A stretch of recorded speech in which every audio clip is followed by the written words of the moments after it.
Welcome to Wannabe Clutter-Free, formerly Wannabe Minimalist, the podcast for busy families who are tired of the chaos, fed up with being overwhelmed, and ready to enjoy life again. Each week, we talk about how to let go of the clutter so that you can focus on the things that actually matter. And it's not just physical clutter. We talk about the mental and emotional stuff too, because if it's holding you back, it's time to ditch it. I share what I've done in my own life to declutter, organize, and calm the chaos, but you won't just hear it from me. There are amazing guests too. It's practical, doable, and simple for those of us that want to be clutter-free. Welcome to the Wannabe Minimalist Show, episode number 18. Today, we are looking at 10 ways to add simplicity to your life this year. If you struggle with stress, overwhelm, disorganization, or just want to breathe a little easier, then stay tuned to today's episode. Hey, Wannabe Minimalist friends, I'm your host, Deanna Yates, and today we are looking at how we can add simplicity to our busy lives. I don't know about you, but 2020 has been a tough and busy year already. I mean, it's only March, but I feel like everyone I've talked to or met this year struggled to get through January, and honestly, February was not much better. The high levels of overwhelm are so real today. And so I want to talk about how we can simplify our everyday lives so that we experience less stress and more calm. The following 10 ideas will help bring a sense of purpose and beauty to your life, but they are not miracle pills. You'll need to do some work because simplicity is not easy, but I do promise that it's worth it. Okay, so let's get back to today's episode and how to add simplicity to our lives. But let's start by looking at what simplicity is anyway. Now, I'm not trying to be deep and ask some big existential question. It's helpful if we have a common understanding of what we believe simplicity to be before we even start. Kind of like a common denominator, okay? So for some, simplicity might be living off the grid. Maybe some remote cabin in the woods or even a tiny home. Now, in this scenario, simplicity is more about autonomy and living on your own terms. For others, simplicity might be living in a nice home with little furnishings. These individuals often live by the motto of quality versus quantity. They prefer to have less, nicer things instead of a lot of things, and so they spend their money accordingly. Another group of people might think of simplicity as being frugal. This group often uses simplicity so that they can work less. Because if you can spend less money to live what you consider to be a good life, then you do not need to earn as much money in the first place, and so you can work less. And then the last group, for simplicity might be somebody that's eco-minded. This last group and the people that fall into this category really strive to use the fewest resources possible. They are often concerned with the environment and they want to do their part to protect Mother Earth. But you'll notice that simplicity is different for everyone, and that is the best part. If you're listening to this podcast right now, no matter where you live in the world, you are most likely living a decently comfortable life, and you are able to make decisions and choose the kind of life you want to live. So I challenge you to think about what simplicity means for you. You can still incorporate the 10 ideas we'll talk about today, but understanding why you want to simplify your life makes it much easier to add or often subtract things, obligations, and mindsets in your life and then align yourself with your true purpose. So what does simplicity mean for me? Well, I've thought about this quite a bit, and simplicity for me is living a life of purpose, doing things because I enjoy them and not because I feel obligated that I have to do them. It's being able to say yes more often because I intentionally leave space in our routines so that we can be spontaneous or just have room to breathe sometimes when we need to. It's being conscious of what I spend, but still splurging sometimes because life is too short to live miserly. And it's also spending time with the people I love, the people that bring me joy, the family and the friends that make my life full. And lastly, simplicity for me is being able to do work that I enjoy. And that is what I love this podcast so much. It's why I love connecting with all of you, is because it's work that I truly enjoy deep down and it fulfills me. And that is what simplicity means. The funny thing is, for most of us, it's pretty easy to overcomplicate our lives. We have to keep up with work responsibilities, stay connected and spend time with friends and family, make enough money to pay rent or our mortgage, as well as our monthly bills. We've got to clean our homes, and we've got to raise tiny human beings. In the midst of all of that are the mindsets that hold us back, obligate us to things we hate, and generally cause us to overwhelm ourselves with negative thoughts. And that is why simplicity is so important in our modern world. But there's just one thing.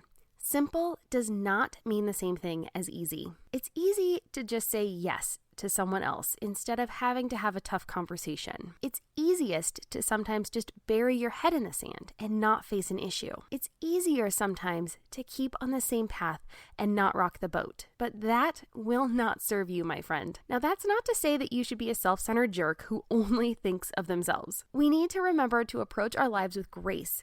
Be kind to your friends and family while still respecting yourself enough to stand up for what you believe in and what you need for your own sanity. Be willing to look at your choices in a new light. And as you add simplicity to your life, you will give yourself some breathing room and space to look around and confirm that you are being your best self and that you're bringing your best self to the table every day. Does that sound good? Then let's get to it. Here are 10 ways to add simplicity to your life this year. Number 1, breathe. Right now, take a deep breath. It's one of the best things you can do. I'm really starting basic here, but oxygen is something that we cannot live without. The problem is that most of us rarely take a moment to fill our lungs deep down with this life-giving element. It always surprises me how just sitting still for 30 seconds and taking a few deep breaths really does clear my head. It lowers my stress and it helps me see clearer. I use the app on my Apple Watch. There's a little breathe app there. So if you have an Apple Watch, I highly recommend that you activate it at least once a day. And it will give you a 1-minute timer to just sit and breathe. And it is amazing what it can do for your day. So that is number 1, breathe. Number 2 is to plan ahead. Now, it is very hard to not stress out when you are putting everything together at the last minute. I mean, at least it is for me. When I'm running behind or I'm on a time crunch, that worked when I was younger and I was, on deadline for a paper or, even for my blog, that works. But when I'm running behind for an appointment or we're going to a birthday party and I don't have a present yet or something like that, that really just piles stress on and makes life way more complicated than it needs to be. If we just take a minute to plan what our week is, plan ahead. I'm working right now on doing that every Sunday. Sunday evenings, I sit down with my notebook, I look at our calendar for the week, and I plan out what is happening later. And it has made a huge difference. It clears my head. It doesn't make me always in reactive mode. I can be proactive and get ahead of something coming up. So really, a few minutes of planning or mapping out what needs to happen can make that process so much easier, and just that much more fun. So I highly recommend having a way that you can plan ahead. So if that's like me and you sit down on Sunday evenings and you look at your calendar for the week and you map out what's going on, or even with meal planning, I do meal plan. And this isn't just meal planning. This is really mapping out what's coming up that week so that you can be prepared. If you have a birthday party coming up on Saturday, you can get a present ahead of time during the week. If someone's birthday's coming up, you can get a card in the mail. You can put together that meal plan and decide what you're going to have for dinner every night that week. And that will help you stop from going out to eat. You can look at what's coming up on your schedule and you can schedule those annual health appointments that you need. You know when bills are due and if rent is due or your mortgage is due, you can get those bills paid. And honestly, it's pretty much anything we do.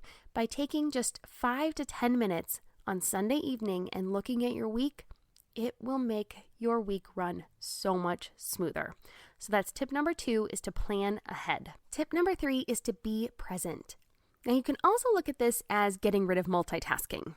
So the science is in, and multitasking is not effective. I mean, especially with things that require your brain to actually be functioning. You can multitask with something that is a mindless task like folding laundry, because you've folded laundry so many times in your life that you don't actually think about that anymore. So you could pair that with a phone call or watching TV or something that doesn't require a lot of brain power. But if you were trying to write an email and listen to a podcast and research something, you're not going to be able to do any of those things very well. You will not be able to focus. So I'm Margaret. And I'm Amy. And together we host the podcast, What Fresh Hell? Laughing in the Face of Motherhood. Margaret, I would say you're sort of a where are my keys kind of mom. Correct. Sometimes a where are my kids kind of mom. Well, you're, Amy, more of a we were supposed to leave 35 seconds ago, mom. I mean, touche. In each episode of What Fresh Hell, we come at a topic from our usually completely opposite perspectives. I bring the research. And I bring kind of the gimlet eye. Like, is that research really going to work, people? And almost 10 million downloads later, we're still laughing. We also talk to experts in the parenting field, plus parents with stories we can all learn from. We make each other laugh, we challenge each other's assumptions, and we have what we think is the best parenting community on the internet. Check out What Fresh Hell? Laughing in the Face of Motherhood wherever you listen to podcasts. this is about being present in your everyday life, and then that also does work into multitasking. So I wanted to put in a little sidebar PSA there. But when I'm talking about being present, I want you to think about how you can just be in the moment. Now, this could be playing with your kids with 100% of your attention. Now, this has always been a little bit of a struggle for me, especially when I'm busy and I've got 9 million things going on. But I have been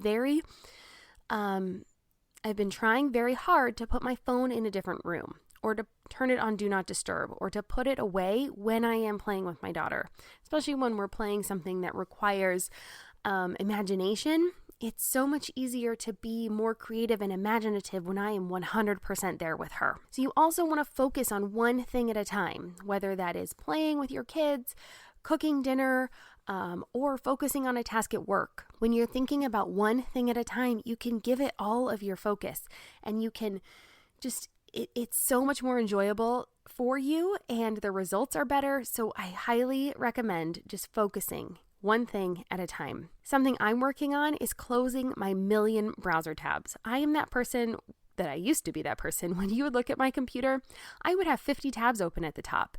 Now, I've gotten much better at it. I still have a few open at a time, but it's something that if I'm trying to really focus and be present, closing those tabs does make a big difference, because I focus and I do one thing. Sorry, I'm saying focus a lot. I work on one thing at a time, complete that task, and then move on. And another way you can be present in your life is to just pay attention to the little moments that bring you joy throughout your day. You can take a different path to the office. If you drive or if you walk, take a different route. Ask people about their day and find out what's going well for them. Just really pay attention to those little things that bring you joy. How hot your coffee is when you sip it, what the taste is like. Enjoy a little piece of chocolate. Give yourself those little joys throughout the day, and then just think about them and really be present in that moment. So that's tip number 3, be present. Tip number 4 is to identify your why and decide what's really important to you and your family. Now, this is perfect for when you are having to make a decision to do something or commit to something. If you think about if a task will add or enhance to your life, and if it fits with your life priorities or your personal values. Now, if it does, the decision is easy. You can say yes and fully commit and be excited about it. If the answer is no, then you have to determine why you may need to make that commitment, or if it makes it easier to walk away. So let's say, for example, you were asked to do something and it's going to make it difficult for you. Let's say you were asked to volunteer at school. Now, it makes it difficult for you because it cuts into your time and your schedule is already super busy. But one of your whys is that you want to be present for your daughter or your child. You have the ability, you have the flexibility, and you can do that. Well, you may want to say yes, even though it might be a little difficult, because it does align with your values. But then let's say somebody invites you out for coffee, but it's somebody that you just don't really get along with them. Maybe they're Debbie Downers. Maybe they're just somebody that kind of drains your energy. Now, you may have a value that says, I want to be kind to people, and saying no is not necessarily mean. And so you have to evaluate whether this is worth it for your time or not? Is it going to add to your life? Is it going to bring value to you? Are you going to be able to be present and add value to that person that's inviting you? So these are the kinds of decisions that you need to identify your why and figure out what's really important for you. And then being able to confidently and graciously say no when things do not align with your values. But knowing what's really important to you and what your top priorities are really does make it much, much easier to make that decision. And things are presented to you on a daily basis. And so it just does really simplify your life and clears up your mind space. And that is what today is all about. So that's tip number 4, identify your why and decide what's really important to you. Number 5 is to practice saying no. This has always been a struggle for me. And honestly, even just saying no on the podcast, you could tell in my voice was a struggle. And I know I'm not alone. Women especially have a problem saying no, even when it serves them best to do so. Now, I have been practicing with the phrase, if it's not a heck yes, then it's a hard no. But it has not been easy. Remember, I warned you that simplicity is not the same as easy. I want to be nice to others. I want to be there for them and not let them down. But over the years, I have learned that sometimes saying yes makes things way more complicated for me. So in order to make this change easier and not feel obligated to say yes right there in person on the spot in the moment, my default response is now, sounds interesting. Let me check my calendar and get back to you. The first part changes depending on who I'm talking to. I mean, obviously, if my friend's like, hey, you want to get coffee? I'm not going to say, sounds interesting. But so that part changes based on who I'm talking to, and it can be more familiar and just a little bit more cozy. But that second part, that's the magic. That let me check my calendar and get back to you, that is always there. Now, this relieves the pressure that I feel to be agreeable when somebody asks me something, but it still gives me that time to properly evaluate whatever's being asked. So I'm not saying no, and I'm not committing. It's that middle ground where I get to take a step back, look at my calendar, look at what's going on, and evaluate whether this is aligning with my purpose, step number 4 or tip number 4. And if so, then I can say yes. And if I want to do it, then I can say yes. And if it's not, then it gives me the ability to go back and say, I'm sorry, I don't have time for that right now. Or I apologize. That's not something I'm going to be able to commit to at this time. And honestly, I have not had anybody come back to me and say, what are you thinking? And why can't you do it? Nobody's come back to me. Everybody has accepted my no. And that has been a life changer for me. So I recommend practice saying no. Tip number 5, if you can't say no and that feels bad to you, say something like, sounds interesting, or just let me check my calendar and get back to you. Practice those words. Let me check my calendar and get back to you. Good job. Tip number 6 is less screen time. So as parents, we limit our daughter's screen time, and I'm sure a lot of you do it too. So why is it that our default setting is to turn on the TV at the end of the day and veg out in front of the screen? Now, I'm not just talking about you. I'm super guilty of that. But I have found that when I am purposeful about how much TV I watch, what shows or movies I watch, and make sure to go to bed and read a bit before turning off the lights, I actually sleep better, I feel better the next day, and in turn, I'm happier. So it's still crazy to me that it's so difficult to wean myself off of that TV. But it's true, it is. So the trick I'm using is to plan ahead, tip number 2 from today, and then to use my calendar on my phone to remind me that it's time to get ready for bed. It's not hard to set up those reminders, and it does really work. It triggers me to get into the action of getting ready for bed, and it allows me to watch less screen time, watch less TV, spend less time on my phone at the end of the day. I try not to play games on the tablet because I'm one of those people that gets a little obsessive. So I try not to even start. And by taking time away from electronics, because I spend a lot of my time on my computer during the day, by turning that off at night, it really does help simplify my life, put me in the right headspace, and it does make my life better. So that's tip number 6, less screen time. Tip number 7 is to break down your big goals. Now, this one may seem a bit out there on a list for how to simplify your life, but setting goals has been a game changer for me. However, it's not just any goal. I set big goals and then break them down into smaller quarterly, monthly, and weekly goals. So for example, let's say you have a goal of writing a book this year. Well, first, you're going to break that down into quarterly goals. So let's say in the first quarter, your goal would be to write the book's outline and the first draft. If there were 12 chapters, I would then break that down into 4 chapters per month and then 1 chapter per week. The second quarter would consist of editing and reviewing the book. Third quarter could be designing the cover and formatting the book for online publication. The fourth quarter could be marketing the book and getting it distributed.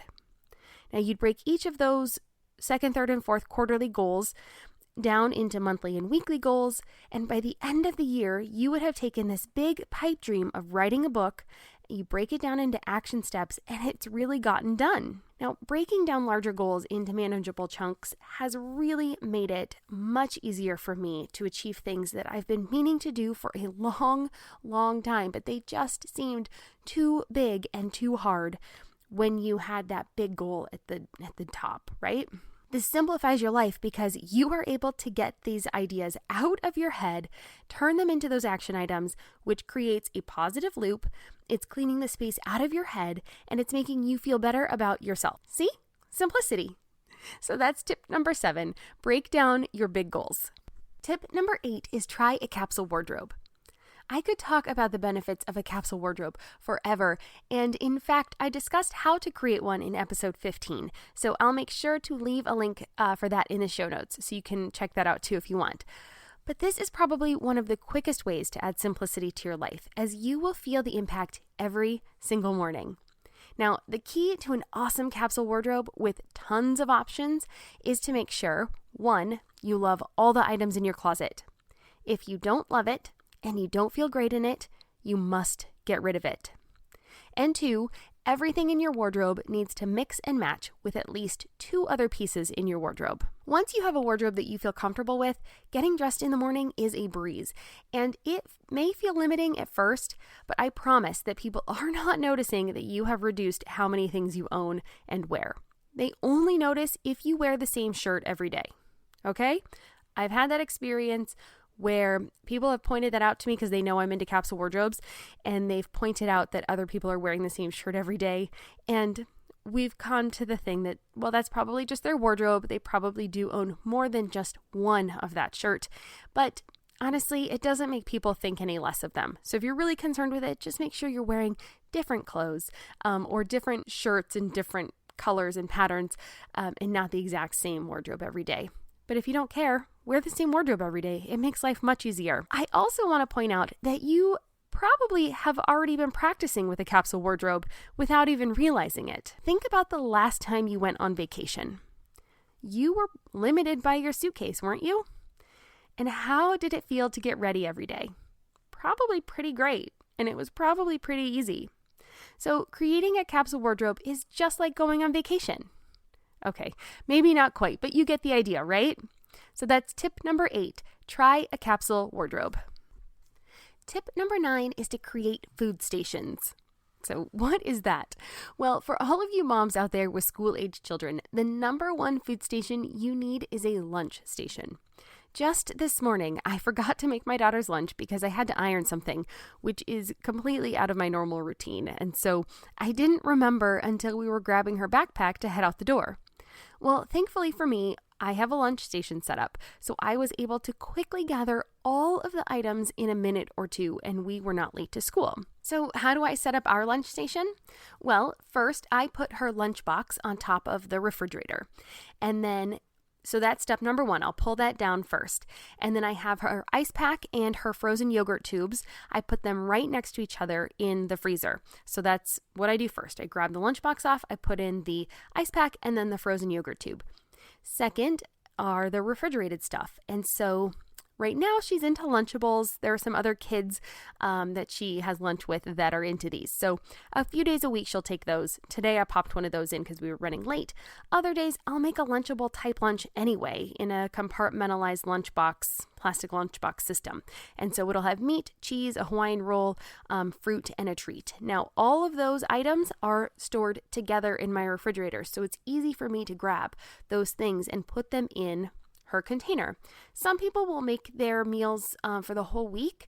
I actually just do it every day because it doesn't take me long, and we do it while we're having breakfast and chatting in the kitchen. And then the last stop on my lunch station are for the non-refrigerated items, and those I keep neatly in a snack drawer. So I add in her healthy snack. Actually, today it was tomatoes and cheese, so that was refrigerated. And then those extras for us are those.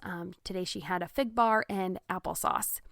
Now, those, like I said, those refrigerated items, non-refrigerated items, they're in a snack drawer. So we just grab them quickly, and she can grab them too when she's hungry and after school and on weekends. So it makes it easy for her to have that. It's multi-purpose for us there, but it's also easy for me to grab those things, and I don't have to hunt around for them. I don't have to open packages. Everything's already stacked in there in acrylic bins, actually. If you don't have school-age children, my other favorite food stations in my home are my coffee station.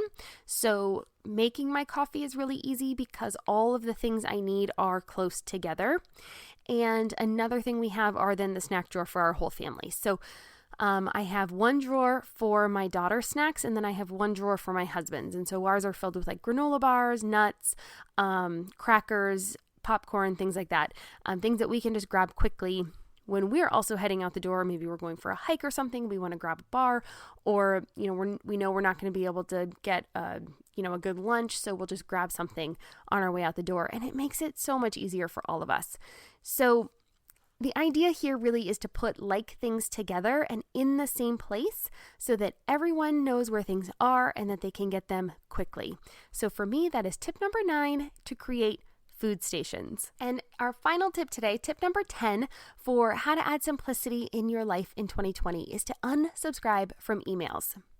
Now, if you're weird like me and you still want to see these emails, maybe you're doing some research for something, or they have really good information in them, but you're just not in a place right now where you can digest that information.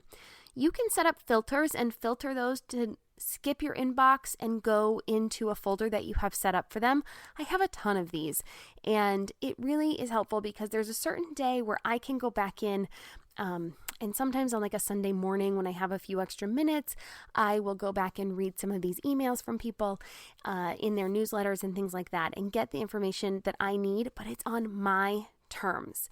So if that is not something you want to do and you don't want to set up these folders, I would really encourage you to unsubscribe from any emails that are not making you feel fantastic, or that just make you feel just that you're not enough, or that you need to be doing more, or that you're just not measuring up and they just don't make you feel good. Get rid of those emails. Please go to the bottom. It's super simple. The next time one comes into your email box, just go right to the bottom and hit unsubscribe. And if you ever feel that way about my emails, please feel free to do the same. I'm not saying that, get rid of everybody else and keep mine. If I'm not adding value to you and I'm not something that you need to be reading on a regular basis right now, go ahead and unsubscribe. You can always add us back later when it's a better time. But this really is all about you and what is making your life better and what makes it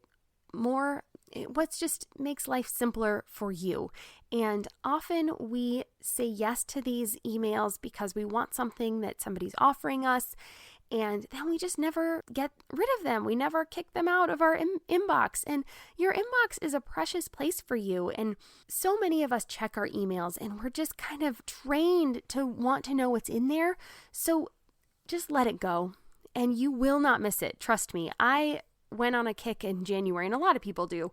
I went on a kick in January and unsubscribed from a ton of email lists, and I don't miss them. It's not something that makes me feel less. It actually just adds more to my life to not have these things constantly in my head. I feel like it's just an ever-growing to-do list. And so that has been really helpful, is just getting rid of those emails that don't add value to my life and where I am at this point. So that is tip number 10, unsubscribe from emails. And that wraps up today. Those are our 10 ways to add simplicity to your life this year. And I would love to know what you think about it. So I have a question for you. Which of these are you going to implement first? So there were 10 tips here. Are you doing any now? Are there some that that were new for you today? Come over and tell me in the Facebook group. I do have a free Wannabe Minimalist Facebook group, and I would love for you to share your thoughts on today's episode. I'm super excited to hear from you, and I really want to help encourage you on your journey toward less stuff, more happiness, a simpler and awesome life. And I think these tips from today can really help you do that. So I really want you to jump on over there and just let me know more about you. It's a super fun group. We've got a lot of activity going on in there, and it's totally free. You can find us by either clicking on the link that I will leave in the show notes, or you can search for us under Wannabe Minimalist on Facebook. And I want to meet you there, and I want to hear about your journey, and I want to help you. Honestly, learning from all of you is one of my favorite things, so I really do hope I see you there. And that wraps up today's episode. Next week, we're going to be discussing a topic called Swedish death cleaning. It's not as morbid as it sounds, and if you've heard of it, then you already know that. But if you don't, please come back here next week to check it out. I think it can really help a lot of us that are in this point in life where we have children that we are raising, and then we have parents that we are interacting with as adults, and in this kind of sandwich generation. So I think that you'll find it very interesting, and so I hope you'll join us here next week. All right, cheers.